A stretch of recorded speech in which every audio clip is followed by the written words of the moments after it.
जय हिंद दोस्तों, आप लोग देख रहे हैं भोजपुरी सपोर्ट न्यूज। और ट्रेंडिंग में खेसारी लाल के गाना बा 2 नंबर ट्रेंडिंग पेज पे और पवन सिंह के 4 नंबर ट्रेंडिंग पेज पे है। पवन सिंह के फैन एकदम गर्दा गर्दा मचा रखा है भाई लोग, एकदम तबाही है भाई, तबाही बा। पवन सिंह के फैन एकदम गर्दा गर्दा मचा रखा है भाई। खेसारी लाल के फैन तो गर्दा गर्दा मचा ही रखा है, पवन सिंह का ही फैन एकदम गर्दा गर्दा मचा रखा है भाई लोग। एकदम 4 नंबर ट्रेंडिंग है पवन सिंह के गाना बा और 2 नंबर ट्रेंडिंग पेज पे खेसारी भाई के गाना बा। दोनों का फैन एकदम टक्कर में चल रहा है भाई साहब। अभी की बड़ी खबर, ज़्यादा से ज़्यादा पवन सिंह के फैन सबसे गुजारिश बा कि ज़्यादा ज़्यादा ये गाना को सुनी। कौन गाना के?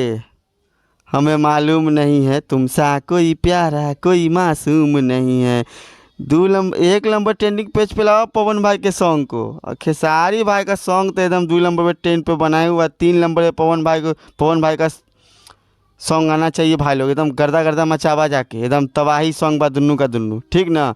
आप लोग देख सकते हैं बाजू में फोटो पोस्टर आ रहा होगा, ठीक ना। जय हिंद। आप लोग देख रहे हैं भोजपुरी सपोर्ट न्यूज। जय हिंद।